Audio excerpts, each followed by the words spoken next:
कळंबा कारागृह परिसरातील 77-78 प्रभागातील निर्मिती कॉर्नर ते महालक्ष्मी हॉस्पिटल परिसरात कचरा उठाव होत नसल्याची तक्रार गेल्या कित्येक दिवसांपासून महानगरपालिकेकडे केली जात होती। गेल्या काही दिवसांपासून महानगरपालिकेच्या कर्मचाऱ्यांकडून कचरा उठाव न झाल्यामुळे परिसरात अस्वच्छता व दुर्गंधीचं साम्राज्य पसरलं होतं। यामुळे परिसरातील रहिवाशांना याचा त्रास सहन करावा लागत होता। गेले कित्येक दिवसापासून सुरू असलेल्या महानगरपालिकेच्या अनियोजित व भोंगळ कारभाराविरुद्ध सोमवार दिनांक 22 तारखेला तानाजी जाधव व इतर कार्यकर्त्यांनी कचऱ्यापासून आरोग्य निरीक्षकाचा पुतळा तयार करून निषेध व्यक्त करण्यात आला होता। महानगरपालिकेकडून कचरा उठावामध्ये दिरंगाई होत आहे याची तक्रार अतिरिक्त आयुक्त व मुख्य आरोग्य निरीक्षक यांना लेखी स्वरूपात दिली होती। परिसरात वारंवार मागणी करूनही स्वच्छता अथवा कचरा उठाव होत नसल्याने नागरिकांमध्ये प्रचंड चीड निर्माण झाली होती। परिणामी संतप्त नागरिकांकडून आंदोलन करण्यात आलं। या आंदोलनानंतर तात्काळ आज सकाळी महानगरपालिकेच्या कर्मचाऱ्यांकडून निर्मिती कॉर्नर ते महालक्ष्मी हॉस्पिटल परिसरातील कचरा एकत्रित करण्यात आला असून कचरा आहे तसाच तिथे ठेवण्यात आला आहे।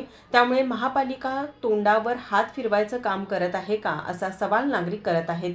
यावेळी तानाजी जाधव यांनी लवकरात लवकर कचरा उठाव नाही केला तर तीव्र आंदोलन करण्याचा इशारा दिला। प्रभाग क्रमांक 77 ITI ते पाचगाव रोड या रस्त्यावरती महालक्ष्मी हॉस्पिटलच्या शेजारी जो कचरा पडतोय, वारंवार आरोग्य निरीक्षक यांना मी फोन करून कळवलेला आहे। शुक्रवारपासून रूटचा ट्रॅक्टर आलेला नाही, टिप्पर आलेला नाही, तरीही या आरोग्य निरीक्षकांनी असा जो कचरा रस्त्यावरती पसरून रावणाच्या पद्धतीचे रावणाचे गुण अंगी असणारे या आरोग्य निरीक्षक यांचा धिक्कार असो यासाठी आम्ही त्यांचा पुतळा इथं उभा केलेला आहे। तो पण कचऱ्यापासूनच बनवलेला आहे। त्यासाठी आम्ही त्यांना एक चप्पल मारा आंदोलन करणार आहे। या महालक्ष्मी हॉस्पिटल प्रभाग क्रमांक 77-78 या ठिकाणी जो कचरा पडला जातोय तो कोल्हापूर महानगरपालिकेनं बघून सुद्धा न बघितल्यासारखा प्रकार करत आहेत। हा वारंवार कचरा पकडण्याचा प्रकार जो वारंवार होतोय आणि जो कचरा सारखा पडतोय याकडे महानगरपालिका टोटली दुर्लक्ष करत आहे